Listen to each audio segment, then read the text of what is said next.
The lonely mountain guy figured he'd never have a kid to pass things on to, but she turned him into the dad of twins. The wind screamed like a bunch of scary ghosts as Sarah tried to cover her face from the snow that scratched her skin like hidden knives. The snowstorm popped up out of nowhere, burying her research team's Jeep and stranding her all by herself in a white nightmare of never-ending mountains. Her heart pounded hard in her chest as she turned around and around, not able to tell north from south, east from west in the total white blur. The thin air up high felt like it was gone for good, fear grabbing at her neck. And for the first time since getting to the Colorado Rockies, Sarah really got what it meant to feel totally stuck. Hey there, my good buddy. This is Jasper Ashwood, your storyteller for Mountain Tales. Before we get going, be sure you hit subscribe and leave a comment down there saying where you're listening from. A huge hug to everyone, and I hope you like the tale. The animal expert from Denver had never thought that taking this 6-month job would flip her life upside down.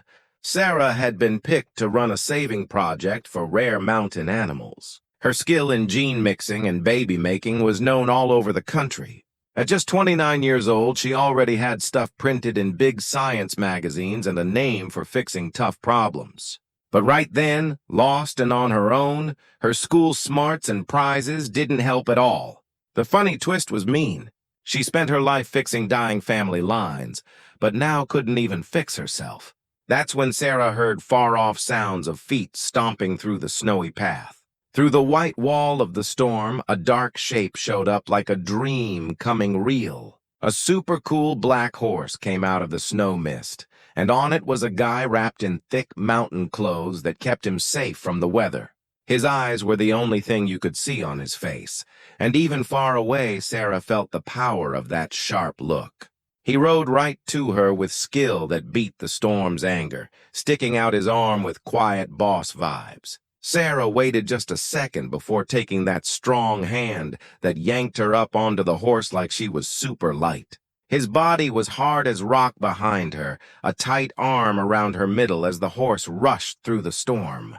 Sarah could feel his heat coming through all the clothes, the smell of trees and animal skin mixed with the fresh mountain breeze. They rode for what seemed like forever until a fancy cabin spot showed up ahead, guarded by a rock wall from nature. He got off with cat-like moves and helped her down, finally taking off the scarf over his face. Sarah felt her breath go away for the second time that day, but now for a totally different reason. The guy in front of her had a face shaped like the mountain rocks themselves, tough chin, full mouth, and those gold eyes that seemed to look right into her heart. He was tall, with wide shoulders that filled his thick wool coat now covered in snow. Dark hair hung a bit messy over his forehead. When he talked, his voice was low and smooth as old whiskey. "Welcome, Dr. Sarah," he said in a real mountain way that could melt ice. "I'm Jackson Ridge, and it looks like luck wanted us to meet in a wild way instead of normal." Sarah blinked, all mixed up, trying to figure how this guy knew her name. Jackson waved for her to go into the main cabin while telling her that he'd heard about the storm and had gone out himself to find her when he found out the guide car lost touch. He was the boss of these lands, the guy paying for the saving project she'd been hired for, and was supposed to meet her nicely at his main house the next day. But the mountains had their own ideas, he added with a half grin, that did weird stuff to Sarah's belly. Inside the cabin, rugs from Native Americans covered the wood floors. Leather chairs were set around a rock fireplace, and old lamps made a warm, cozy light. Sarah sat down, still shaking, taking the hot coffee he gave, their fingers touching quick during the handoff. The spark from that easy touch went up her whole arm, and when their eyes locked over the clay cup, Sarah knew she was in trouble. A very different kind of trouble from the storm outside. The next morning came with the weird quiet that only mountains have after a snowstorm. Sarah woke up in a super comfy bed under soft sheets that probably cost more than her pay each month. It took a few seconds to recall where she was. Memories from last night coming back in bits. The wild rescue. Those gold eyes. Jackson's low voice bouncing in the cabin. She got up fast, finding fresh clothes set out on a wood chair. The sweater was tree green, made of the softest wool she'd ever touched, way different from the useful work pants and tech tops she normally wore. When Sarah stepped out of the cabin, she saw an amazing view. The guest spot was being quickly packed by workers, and far away she could see Jackson's main house coming out of the snowy trees like a castle from old stories. Wood buildings stood against the super blue sky. Rock chimneys let out bits of smoke, and big decks beat the wild around them. A line of fancy cars waited, but Jackson stood by his black horse, in clothes that made him look from another time. He turned when he saw her, and that grin showed up again, totally changing his serious face. "Sleep okay, Doc?" he asked, walking to her with steps that showed real boss power in every move. The ride to the main house was a mix of pretty views and jumbled thoughts for Sarah. She rode in the same car as Jackson, sitting far from him on purpose, but still super noticing every move he made. He told her stuff about the saving project, talked about rare mountain wolves, fast birds, and wild horses that needed quick gene help. The fire in his voice was clear, and Sarah found herself liking not just his nature love, but the way his mouth moved when saying fancy science words. "Think about the job," she told herself in her head. "He's your boss, and probably has a messy personal life you're not in." The house inside was even cooler than outside. Tara was walked through rooms with high tops, walls with fancy wood art telling old stories, rock water things that filled the air with calm, splashing sounds. Workers nodded nicely when Jackson went by, whispering, "Mr. Ridge," with real respect. That's when the first bad mess of the day happened. Sarah, trying to copy the nice bow she'd seen others do, ended up falling over her own feet and almost knocking down a super old Native American clay thing. Jackson moved super fast, catching both her and the pot in one smooth move that left them super close in a weird way. For a long second they stayed like that, his chest on hers, both breathing quick before he set her steady and stepped back with a fun sparkle in his eyes. The rooms picked for Sarah were bigger than her whole place in Denver. Curved windows showed views of green valleys where big deer walked free among old trees. A private outside spot had a hot bath under the sky ringed by trees that smelled nice. Sarah hardly had time to check it all when someone knocked, a nice helper saying dinner was in an hour and that Jackson wanted her there. Sarah's heart beat too fast, and she had to tell herself again that this was just work, totally work, and nothing else. While Sarah got ready for dinner on the other side of the house, Jackson was in his own office with his best helper, an older guy named Cole, who'd known him since he was little. The air was full of stress as Cole put papers on the wood desk, the wedding deal that would lock Jackson's path. "Mr. Ridge," Cole said slow, knowing it was touchy stuff. "The Morrison family is waiting for the okay." Jackson turned to the window, hands behind his back, watching the sun go down, paint the mountains in wild colors of orange and purple. "Since the crash, Cole, since that bad drop that ruined my shot at having kids, I took my fate." His voice was quiet, heavy with old hurt. The helper sighed, recalling the fun young guy Jackson was before that mountain climb crash 8 years ago, before the bad news that said his no kids thing couldn't be fixed. But marrying Victoria Morrison without liking her, just to keep up looks for power, seemed too mean even for Cole to push, especially now that he'd seen the odd shine in Jackson's eyes when chatting about the expert from Denver. The next days set up a schedule that was both job-like and risky close. Sarah spent mornings at the fancy saving center that Jackson had made on the house grounds, checking gene bits, looking at baby patterns in rare animals. Afternoons came with Jackson showing up himself to see how it was going, always with some good reason, but his eyes stayed on Sarah longer than the papers needed. They talked about science, about saving stuff, but also about little things. Her kid days in Colorado, his jobs as a land boss. There was an easy feel between them that scared Sarah, a link that went past the words they said. It was during one of those afternoons that Jackson said she should meet the wild horses in the baby program herself. They walked together to the awesome barns where fancy animals were treated like kings. Sarah saw how Jackson changed around the horses, softer, more open. He petted their smooth necks with care, whispered in a soft mountain way to them. For the first time, Sarah saw deep sadness in his eyes. "I used to ride every day before the crash," he said out of nowhere. There was a fall during a climb 8 years ago, and since then he didn't end the words. But Sarah saw the dark look go over his face. She felt a super strong pull to touch his hand, to give comfort, but stopped at the last bit. That night, Jackson asked her to dinner under the stars in a private spot on the house grounds.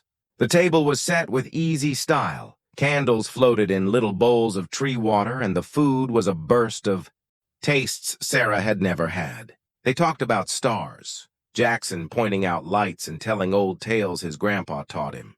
The half-moon hung up there like a quiet watcher, and when Jackson looked at Sarah with that power that left her no air, she knew she was on the side of a feeling cliff. "You're different from anyone I've ever met," he said soft, his hand going across the table to almost touch hers. The moment was so full that Sarah felt sparks in the air. That's when the almost perfect moment got broken by wild noise from the barns. They ran there to find a silly, funny scene. One of the program's saving deer had got out and was happily chewing on Sarah's pricey science stuff that she'd left on an outside table. Books, bits, even her pad were getting checked by the animal's nosy mouth. Sarah yelled in a mix of English and mad Spanish, a bunch of bad words and please while trying to save her things. Jackson laughed, a real deep gut laugh she'd never heard before. Together they got the picky deer to let go of the stuff, most of it still okay. They stood there breathing hard and laughing, covered in dirt and deer spit, and that seemed to break some hidden wall between them. Jackson said he had to help her clean the stuff, taking it all to his own work spot. They worked next to each other in comfy quiet, shoulders touching sometimes, hands brushing when grabbing the same tools. That's when Jackson, while cleaning a looker thing, started to talk. "There's something you should know about me, Sarah." His voice was tight, open in a way she'd never seen. "The crash I talked about didn't just stop me from climbing. It left lasting bad stuff. Doctor said I was no kids, totally unable to have babies." Sarah stopped, the heaviness of that tell hitting her like a rock. "For someone like me, that means my family line stops with me. That I messed up in the most simple job of keeping the family name going." The sadness in his voice hurt Sarah's heart. She turned all the way to look at him, seeing real openness in his eyes. "Jackson," she started, but didn't know what to say, how to give comfort for such big hurt. Without thinking, she took his hand in hers, feeling rough spots from years of hard work mixed with the soft of being a boss. "You're so much more than your ability to have children," she said strong. "Look at everything you're doing for these rare animals, for this land, for your people. That's legacy, too." Jackson looked at their linked hands, his thumb making unaware circles on her hand. When he lifted his eyes again, there was something different in them, something warm and full of hope that made Sarah's beat speed up. But before either could say or do anything, the work spot door flew open. A farm worker said fast, "Mr. Ridge, Miss Victoria Morrison has got here at the house. Your girlfriend to marry is here." The name hit between them like a blast, popping the close bubble they'd made. Jackson let go of Sarah's hand right away, his face changing to the no-feel mask of power he wore outside. "I get it," he said to the worker with a flat voice. "Tell her I'll see her in the main room in half an hour." The worker went, leaving a weird and hurt quiet after him. Sarah felt like she'd been hit in the gut, the word girlfriend to marry ringing in her head like a death bell. Of course, she thought mean. A guy like him for sure had ties, probably set up since he was little. She was dumb for thinking those times meant something past nice from a smart host. Jackson moved back, running his hands through his hair in a move of mad that seemed real. "Sarah, I need to tell," he started. But she cut him off with a voice she tried to keep job-like, even with the hurt ripping her chest. "You don't need to tell anything, Mr. Ridge," she said, on purpose using his boss name to make space. "You have your life, your jobs, and I'm here to work." Nothing more. She started fixing her stuff with quick moves. Anything to keep her hands doing and not look at him. Jackson took a step to her, but stopped, his hands closing tight like he was battling himself. "The girlfriend tie was set up years ago," he said, quiet. "A deal tie between families." "It's not." His voice stopped and he didn't end the words. In the next 48 hours, Sarah did all she could to stay away from Jackson.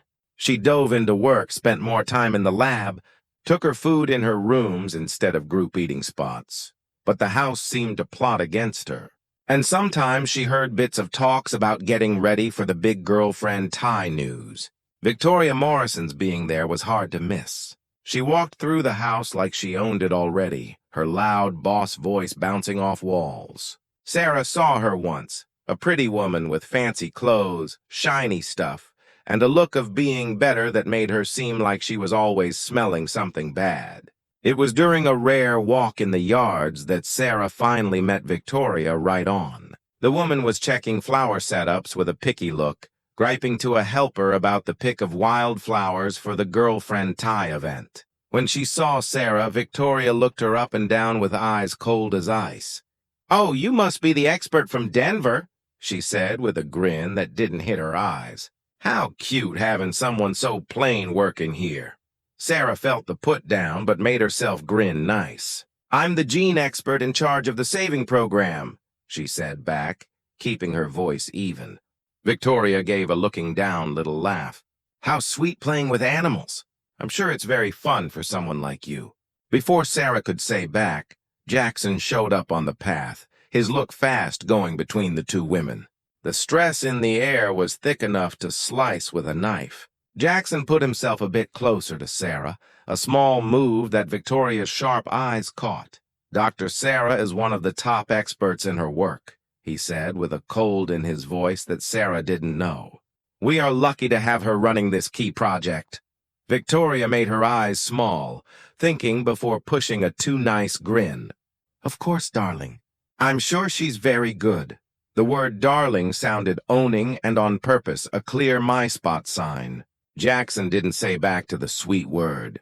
His chin was tight, and Sarah took the hint to say bye fast and go before things got more bad.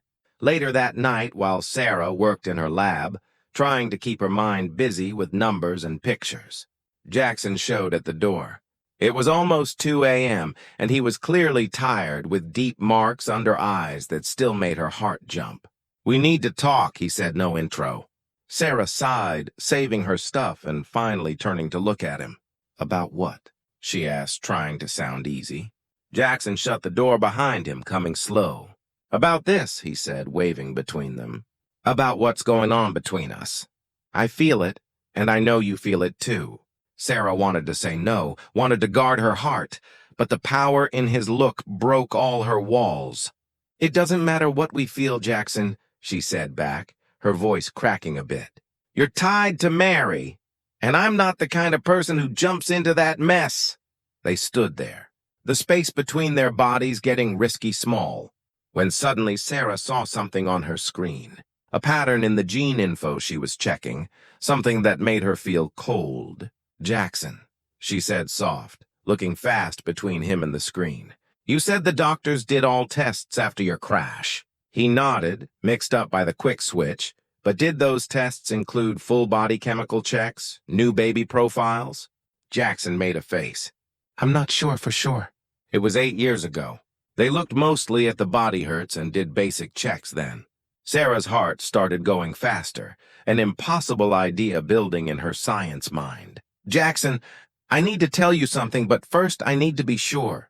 And she stopped, getting that what she was about to say could change it all, could give hope where there should be none, or could wreck it all. The find Sarah had made was both fun and scary. In recent days, while working with the horses in the baby program, she'd seen patterns like those she'd learned in human cases during her schoolwork. Many no-kids calls made after body hurt were based on quick tests, especially when done in rush times. Jackson's body hurt could have caused short bad work, but not always lasting hurt. 8 years was enough time for Big Fix that might never have been checked again. She needed more info, bits that clearly she couldn't just ask the mountain guy to give. The right-wrong puzzle was eating her. Keeping fake hopes would be mean, but not checking when there was a real shot would be job bad. Jackson watched the looks changing on Sarah's face with more power. "What is it?" he asked, coming close and putting his hands on her shoulders. "Doc, you're freaking me." Sarah picked, shaking a bit. "I need you to trust me. Based on my work with baby genes and the patterns I'm seeing in the animals here, there's a chance. Just a chance that your no-kids call was not full." Jackson's face lost all color, his hands dropping from her shoulders like he'd been zapped. "What are you saying?" he said soft, his voice with a feeling she couldn't tell. "Hope or scare? Maybe both," Sarah told with expert words, using science stuff she then changed to easy words. She talked about how hurt can cause short bad work, about how body chemical tests weren't as good 8 years ago, about cell fix and new growth that could have happened on its own over the years. Jackson listened in total quiet, his face a no-read mask, but she could see his hands shaking a bit. "But this is just an idea," she ended careful. "We'd need new checks, full looks done with new tools, and even then the first call might have been right. I don't want to give wrong hope." Jackson moved back, walking to the window, looking at the mountains in moonlight. The quiet went so long that Sarah started to worry he was mad at her for saying something so touchy. Finally, Jackson turned, and what Sarah saw on his face shook her deep. Quiet tears were going down his cheeks, something she knew right away he hardly let anyone see. "For 8 years, he said with a cracked voice, 8 years I've lived with that bad news. I took that my family line would stop with me, that I'd messed up in my most simple job. I made my life around that idea of mess up, built everything around it, and now you show up and tell me that maybe all of this was for nothing." Sarah stepped to him, tears also coming in her own eyes. "Jackson, I don't know for sure. We can only know if we do the tests." He nodded slow, wiping his face with the backs of his hands. "Then we'll do the tests," he said with new, strong, quietly, without show. "Can you set that?" The next days were a careful game of secret plans and building feeling stress. Sarah set up with a private lab in a close town, using her own name to keep it all secret. Jackson gave the needed bits, and now it was wait for answers that would take about a week. During this time, Victoria's being at the house got even more hard to take. She started messing in house stuff as if she were already the boss's wife, changing stuff, firing old workers without asking Jackson. It was during one of these changes that another bad and surprise funny moment happened that cut some of the stress. Sarah was trying to tell a hard science idea to Jackson through a talk helper who'd been given to help tech talks. The young talk helper, clearly jumpy about being near the land boss, started to get all mixed up. When Sarah used the expert word "G-met" in her tell about baby making, the talk helper turned red as a veggie and changed it to romantic time of cells. Sarah blinked mixed up. Jackson let out a surprised laugh, and the poor talk helper almost passed out from shame. Sorry, the young guy said fast. "My science words in English are small." Jackson, still laughing, nicely sent the talk helper away and pulled Sarah closer, picking she should teach him the science words right. That closeness, the reason to spend hours together learning, raised the close tension between them to almost too much. It was going to happen. After a really long time where Jackson showed surprise skill to learn hard gene ideas, he took Sarah's hand and pulled her to stand. They were in his own office, around old books and the smell of animal skin and shiny wood. The evening light came through tall windows, painting everything in gold colors. "Sarah," he said soft, his thumb making circles on her hand. "No matter those test answers, no matter what happens, I need you to know that you've changed something in me. You've brought light to places that have been dark for years." She looked into those gold eyes. seeing pure openness, and before she could think about bad stuff or messes, she went on her toes, bringing her lips close to his. They were tiny bits from a kiss that would change everything when the office door opened hard, and Victoria came in with eyes hot with held-in mad. "Jackson, darling," she said with bad sweet, "I've been hunting for you all over the house, and I see you've been learning." She almost spit the last word, looking at Sarah with pure hate. The girlfriend to marry had just seen something she shouldn't, and from the cold thinking in her eyes, Sarah knew bad was just starting. Victoria wasn't dumb, and what she'd seen in that office was enough to start all the warnings in her thinking head. In the next days, she became a watching shadow, showing up at key times whenever Jackson and Sarah were near. Her grins were sharp as knives, her words full of bad hidden as worry. Jackson seemed like a pot about to blow, split between power jobs and feelings he clearly couldn't hold anymore. Sarah tried to keep job space, but it was like trying to hold an ocean with her hands, no way and hurt. The stress in the house was clear. Workers whispered in dark spots, everyone feeling that something huge was about to go down. It was on a normal-looking morning that bad hit. Sarah got to her lab to find everything ripped up, stuff broken, bits wrecked, and worst, her most touchy info was gone. Her heart dropped when she got that among the taken files were the notes of the tests she'd set for Jackson. Info that in bad hands could be used as a big power hit. She ran to tell, finding Cole, the helper, who listened to her with a serious and more worried look. "We need to tell Mr. Ridge right now," the older guy said. But before they could do anything, house guards came into the room with serious and bad feels. "Dr. Sarah," the guard boss said with a boss voice, "there are big blames against you. A family old necklace was found in your own stuff." Sarah felt as if the floor opened under her. "What?" she said, no believe. "That's crazy. I would never take anything." But the guards were already taking her. As they went through halls, she saw Victoria watching from a high spot with a wan grin that showed all of Sarah's guesses. That bad one had set her up perfect, making a spot hard to fight without real proof. The not fair burned in her chest like bad stuff. But she knew battling then would only make worse. Jackson was told while in a meet with key tribe bosses, talking big ties that had exactly Victoria's family. When Cole whispered the news in his ear, his face went white as stone. He got up fast, stopping the meet with quick sorries, and ran through the house halls like a guy taken over. He found Sarah being asked in the main room, around guards and bosses with Victoria sitting in a corner as a happy watcher. Sarah's eyes were red, but no wet. She said no to crying to give Victoria that win. When she saw Jackson come in, something in her chest broke, seeing his look, fight, and doubt working in his face. The proof was bad. The necklace was hid in a secret spot of her bags, a place she didn't even know, clearly put by someone who could get to her rooms. Guard cameras showed her going into no-go spots of the house, but Sarah knew she'd been asked by Jackson to show key jobs. Asks that now looked bad without story. Victoria said with fake tears about how she'd tried to give the out person a chance, but that the gone of her own shiny couldn't be missed. The plan was smart made, and Sarah watched her trust fall like a card house.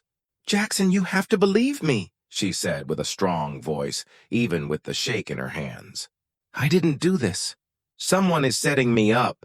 Jackson looked between Sarah and Victoria, at the bosses waiting his pick, at the papers and proof spread out. He was a land boss first. His moves always watched, and the power push was huge. Victoria's family was strong, with pull, and she had put herself perfect as a no-fault hurt one.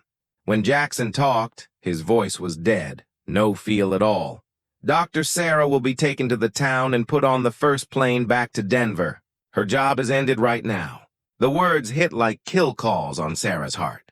She wouldn't beg, wouldn't give anyone that win, but when her eyes met Jackson's one last time, she saw pain back at her and knew that pick was wrecking him as much as her. 2 guards took her nice but firm out. As she was led through halls she'd come to like, Sarah got she was leaving not just a job, but a bit of her heart. And worse, She was leaving without telling Jackson the most key find of all, the one that could have changed it all. Cole watched Sarah's maid go with growing bad feel, that his long years of work had taught him to spot something was super wrong with the whole thing. Stuff had happened too fast, too perfect, like game pieces moved by a good player. He'd seen how Jackson looked at the expert from Denver, had spotted that shine in the young land boss's eyes, because he'd seen the same in Jackson's dad's eyes years ago when he met his gone mom. More key, Cole knew people could tell real person from fake, and there was something about the way Victoria grinned that made his live smarts yell warnings. That night, the old helper picked he wouldn't sleep until he found the truth. Being true to Jackson asked nothing less. Using links made over 40 years of work, Cole started checking quietly. He talked with workers who trusted him, looked at guard notes more close, asked easy-looking questions to the right folks. It was a young cleaner, scared but brave, who finally gave the first break in Victoria's perfect fake.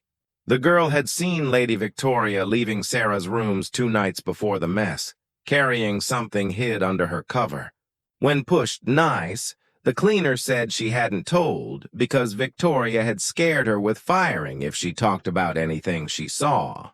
Cole felt mad boiling in his blood, but kept his cool. He needed more, way more, to show that bad one. Cole's checking led him to more bad finds. Victoria had a past of same acts in old love ties, broken marry ties under weird stuff where girl rivals were taken out through easy bad stories. Most scary, he found through a talky doctor and a big bit of money that Victoria had been trying to get a baby by her secret love for months, planning to say the kid was Jackson's after Mary. The backstab was so deep, so thought out, that even Cole, who had seen lots in his long life, was shocked. That woman hadn't just wrecked Sarah out of mad-like, but was planning to trick Jackson in a way that would mark his family's past forever. While Cole got proof, Jackson was in his own bad spot. He'd stopped all open meets, locked in his own rooms, and for the first time in 8 years since the crash, let himself fully break. Bottles of fancy drink sat empty by him as he looked at the mountains through windows, watching the sun up and down without really seeing. The look on Sarah's face as she was taken out burned in his head like a mark. The backstab she must feel thinking he hadn't trusted her. But how could he have done different when all the proof pointed at her and his job as land boss asked fair picks? The mean. Funny was that now alone with his thoughts, Jackson knew with full sure that Sarah was no fault. He knew this the same way he knew his own name. It was the 5th day after Sarah's go when Cole finally had enough proof. He broke into Jackson's rooms, really breaking years of rules, finding the land boss in bad shape, no shave, red eyes, still in the same clothes from days ago. "Mr. Ridge," Cole said fast, "you need to get up now. I've found something that will change it all." Jackson looked at his old helper with dead eyes. "What does it matter now, Cole? I sent away the only woman I've been able to love in 8 years. I wrecked any chance of happy because I was too scared to fight for what I wanted." The helper grabbed Jackson's shoulders and shook him with surprise power for a guy his age. "She was set up, Jackson. Victoria put those things, wrecked the lab, and is planning to trick you with a kid that isn't yours. Now, I'm telling you as someone who's raised you since you were a baby. Get up and fight for what's right." Cole's words cut through the fog of feel sorry like flash. Jackson stood in one move, grabbing the papers and proof Cole gave, reading everything with faster speed. Mad replaced sad. Strong swept away stuck, and the land boss, who had got respect through strong and fair picks, came back full. "How long since she left?" he asked, already going to the bath to clean. 5, Cole said back. "But she might still be in the town. The straight plane to Denver only goes twice a week, and the next is tonight." Jackson came out of the wash in minutes, put on new clothes, and told to get the flying thing ready right away. Before running out, he turned to Cole. "Take care of Victoria. I want her and her whole family kept off these lands until I get back. And Cole," he added, his voice cracking a bit, "thank you for not giving up on me when I gave up on myself. The flying thing ride to the town normally took 2 hours, but Jackson told the driver to go top speed. He used that time to make calls, get stuff moving, and most key, to practice what he'd say to Sarah when he found her. If he found her. The scare of getting too late was a real heavy in his chest, making hard to breathe. When the flying thing finally landed at the big airport, Jackson ran out before the spin thing stopped, his guard hard to keep up. He didn't care about rules, about the fuss he was making, about anything but finding that hard-headed woman from Denver who had got into his heart and showed wonders were still real. The big end spot was full, and Jackson looked faces hard until finally he saw her. Sitting near the go gate, hair back in a messy tail, eyes puffy but no wet, fixed on a book she clearly wasn't reading. She was the prettiest thing he'd ever seen in his whole life. Sarah felt more than saw when the whole airport seemed to stop. Talks got less, people turned, and that odd quiet that happens when someone big comes into an open spot came over the end. She looked up from the book she was faking to read, and her heart really stopped when she saw Jackson standing a few steps away, breathing hard like he'd run far, clothes nice, but hair messy in a way she'd never seen. His eyes found hers through the growing bunch of watchers, and Sarah saw something so strong in that look that she forgot how to breathe. He started walking to her, people auto-moving aside to make a way. When he was just one step away, Jackson did something totally surprise and fully bad for someone like him. He knelt on the cold airport floor. The whole end was in total quiet now, all eyes fixed on the no-way scene going on. Sarah looked down, shocked at the strong guy kneeling before her, real openness on every bit of his face. "Jackson," she said, soft. "What are you doing? Get up!" "Everyone's looking," but he just shook his head, taking her hands in his. "Let them look," he said, loud enough for everyone near to hear clear. "Let them see how a dumb guy almost lost the best treasure of his life to scare and wrong job. Sarah, you were set up.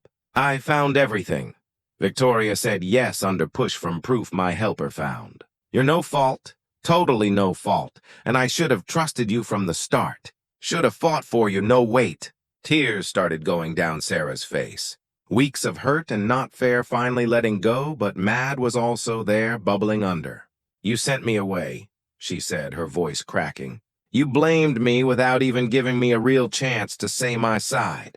You picked power push over truth. How can I trust you won't do this again the next time things get hard?" The question was fair, and Jackson took it as the earned hit it was. "You can't," he said back true. "I can't promise perfect or that I'll never mess again, but I can promise I've learned Cole really had to pull me back to sense. And life without you these last 5 days has been an empty life I never want again."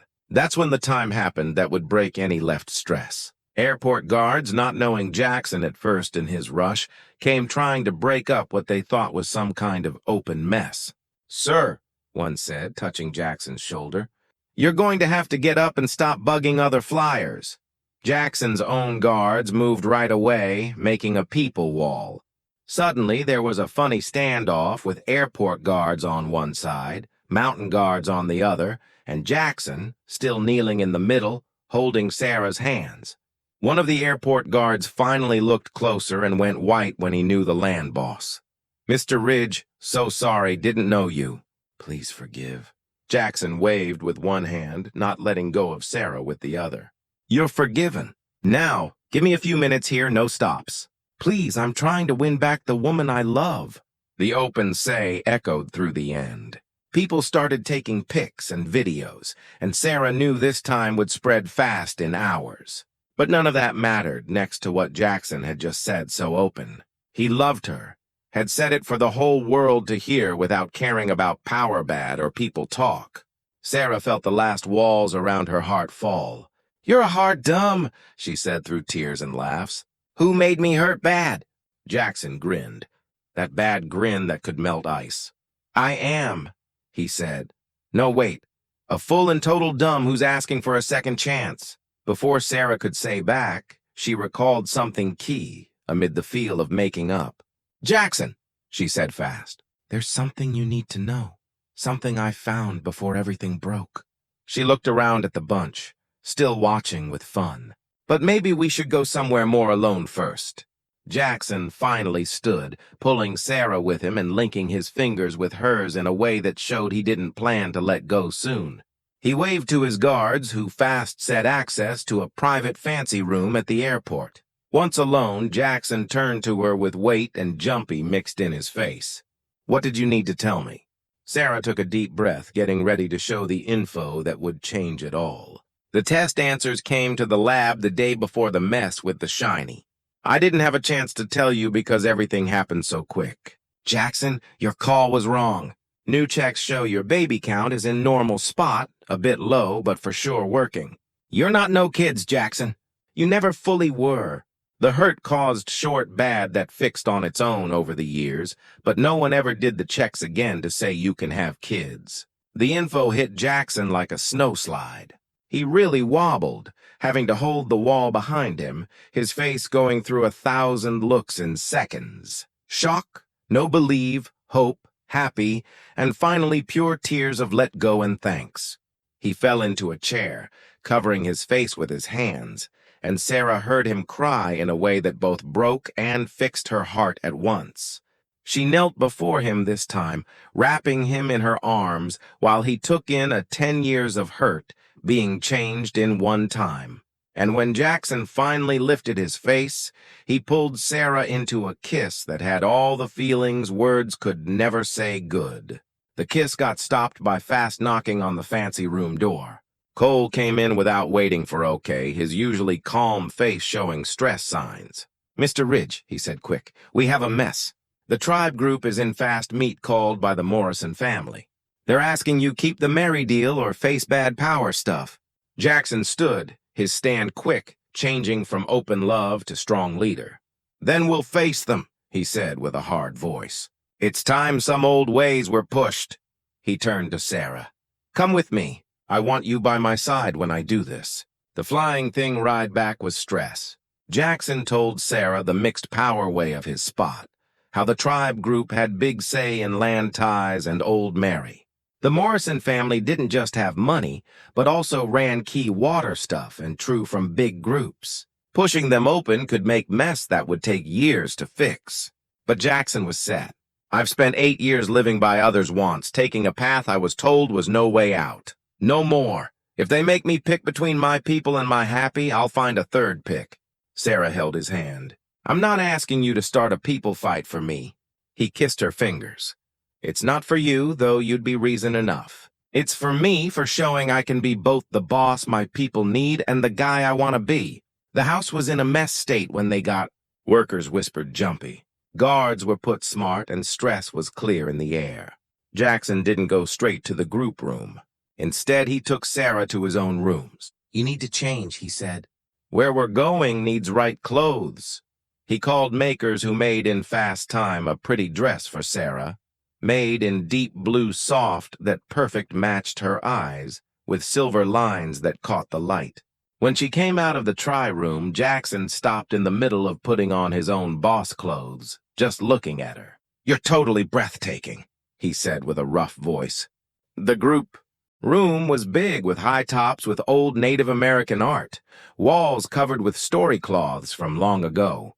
12 old ones sat in fancy chairs set in a half circle, their faces shaped with years of smart and in some cases old hard head. At the front stood the Morrison family old boss, a big guy with gray hair on chin and thinking eyes.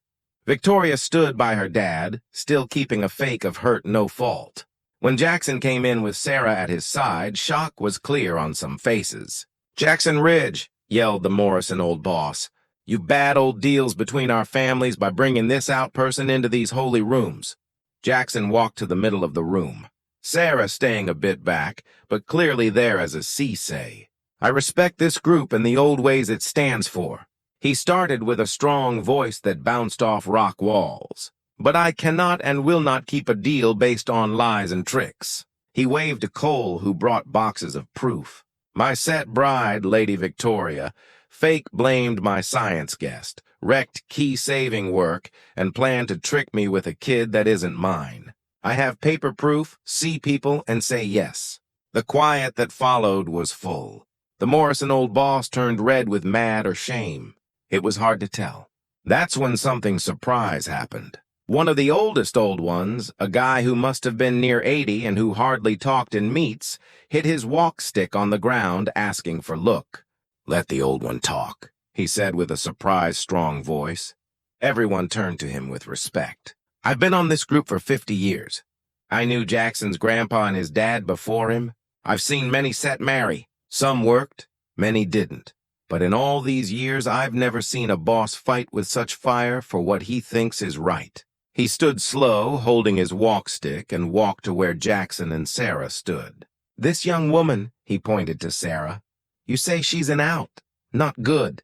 But I see a expert who came to help our land, who was wronged and still stood with class, who changed our land boss for better."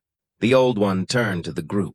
"Our old ways are key, but they weren't meant to lock us in not happy. If Jackson Ridge wants to push a deal based on backstab, I vote he has that right." Some old ones started whispering, some yes, others no. The time was on a knife side, and Jackson picked to play his last thing. "There's one more thing this group should know," he said, his voice with held feel. "For 8 years, I thought I was no kids. I took that my family line would stop with me. That was the main reason for taking any set marry since my own kids were no way." He looked at Sarah, pure thanks in his eyes. "But this smart woman with her science smarts found the call was wrong. New tests say yes, I can have kids. My family line doesn't need to stop, and I can pick who I want to build that future with." The show caused fuss in the group. Some old ones stood up, fast talks and quick words too fast for Sarah to get. The Morrison old boss looked like he'd ate a sour, trying to take in how his good spot had fell so full. It was another old one named Thomas who finally brought calm. "A vote," he said. "That's how Old Way asks we fix stuck. Each Group 1 will vote if Jackson Ridge should be free from the deal with the Morrison family." Jackson held Sarah's hand, while each old one raised or lowered theirs. Their future on men he liked, but whose picks he couldn't run. When the end count was said, 8 votes for free the deal, 4 no, Sarah felt her legs almost go with let go, and Jackson pulled her to his chest, not caring at all that the whole group was seeing. He whispered in her ear, "We're free, my heart. We're finally free." The next weeks were a fast spin of changes that sometimes left Sarah dizzy with happy and other times scared by the speed of all. The open takeout of the Morrison family from Jackson's lands caused power waves that were slow calmed through careful talk and smart gives. Victoria gone from C-spots. Talk said she'd been sent to a nun place in some far country in Europe far enough to make no more bad. Sarah went back to her work in the saving program. But now, with even more stuff and full back, her tie with Jackson, once kept in bad secret, now grew open under the mountain sun that had seen their hard start. Jackson showed to be a surprise love boyfriend, even with rule jobs. He took her riding at sunup, and Sarah watched fun come back to his face each time he got on, slow chasing the bad from the crash that had bugged him for so long. They ate under stars a lot, talking about science and power, about dreams and scares, building a strong base that went way past the no-deny body pull between them. Houseworkers liked Sarah for her no-show-off, the way she treated all same nice, and the real laugh that often bounced through halls whenever Jackson did something surprise sweet. It was 3 months after the face-off with the group that Jackson planned something special. He got Sarah to go with him on a 3-day saving trip in the deep mountains, saying they wanted to watch a put-back deer group. They camped in the same spot where he'd saved her from that snowstorm that seemed from another life. On the second night, after a dinner made by a cook Jackson had secret brought, he led Sarah for a walk under a sky so full with stars it seemed you could touch them. The new moon meant full dark except for skylight, and mountain quiet wrapped all in deep peace. Sarah, Jackson said, stopping on a high edge that gave forever views in all ways. "There's a way in my people where a guy gives a signed gift before asking a big question." He waved to the star sky above them. "This is my gift to you. Each star in this sky is a promise I make. I promise to love you on easy days and hard ones. I promise to always fight for us when things get hard. I promise to respect you as the smart expert you are and the amazing woman who fully won me." And then, to Sarah's full surprise, Jackson knelt in the snow, still soft from the day, pulling from his pocket a soft box that shined under starlight. The box opened, showing a ring that took Sarah's breath. It wasn't showy big, but pure pretty. A special cut middle shiny that caught and bounced light, even under just stars, around by blue stones as mountain sky at night. All set in silver stuff, worked with patterns that told stories through old signs. "Sarah Santos," Jackson said with a voice full with feel. "You came into my life like a surprise storm and changed all. You gave me hope when I lived in give up. You showed me wonders still are and made me want to be a better guy every day. Will you make this dumb mountain guy the happiest in all these tops and marry me?" Tears went free down Sarah's face, shining like wet shiny under starlight. She looked at this amazing guy kneeling before her, recalling the no-way trip that brought them here. The storm, the save, talks under stars, the hurt of a part, the fight for them. "Yes," she said with a clear voice, even with the tears. "Yes, 1,000 times, yes, Jackson." He put the ring on her finger with hands that shook a bit with feel, then stood, pulling her into a kiss that had promises of a whole future together. When they finally apart, both laughing and crying at same, firelights blew in the sky behind them. Sarah got Jackson had planned this with buddies hid at a safe far, turning the time into a party the whole mountain saw. The marry happened 2 months later, a pretty mix of ways that liked both their people. The event was held outside in the house grounds Sarah had come to love, with guests with all from tribe bosses to her expert buddies from around the world. Sarah wore a dress that mixed new pretty with old mountain bits, with gold lines that caught the night sun.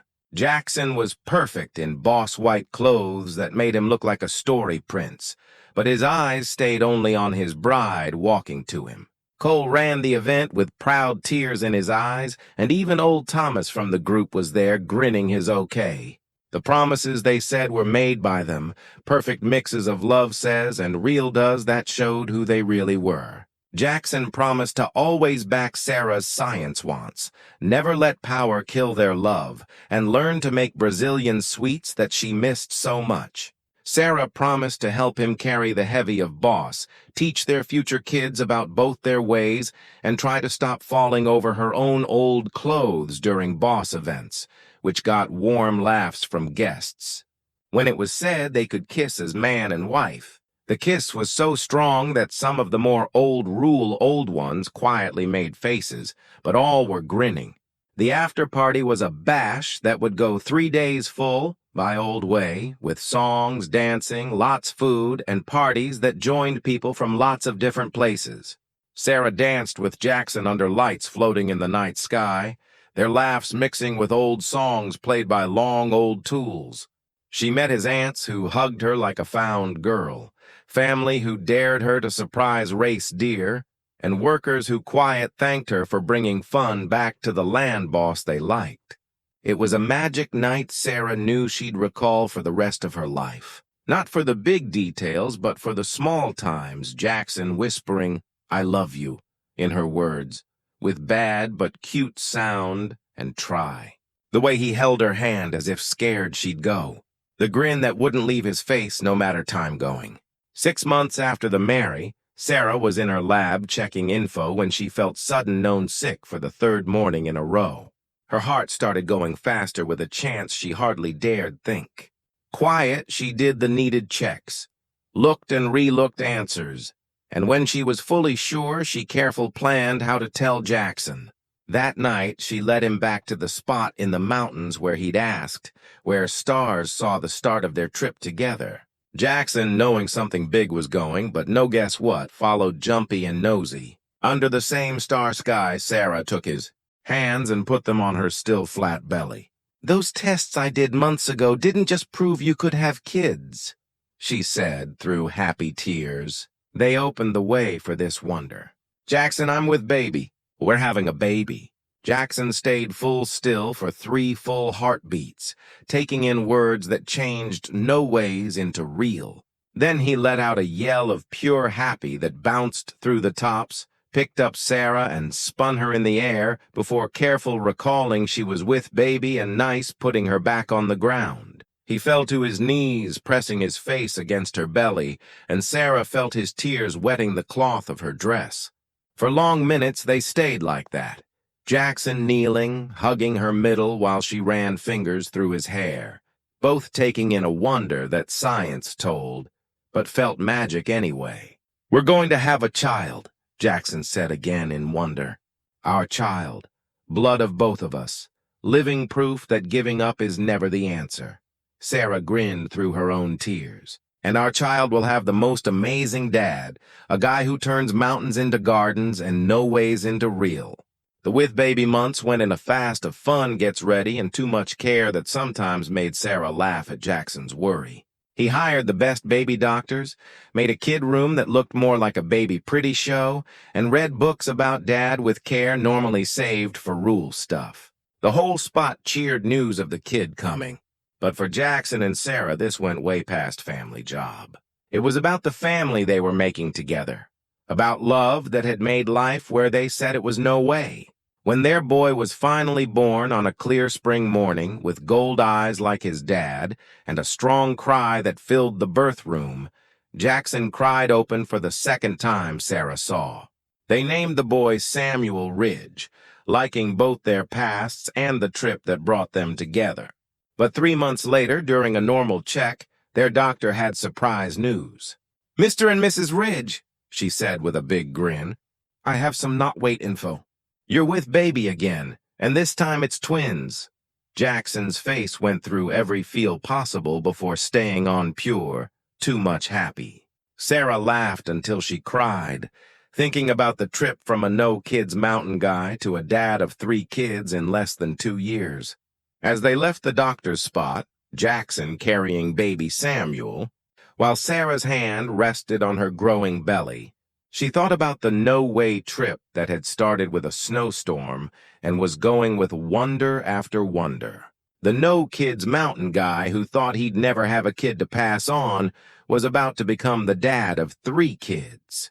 And the woman who'd made it all real walked by him, knowing that sometimes the best storms are the ones that change all.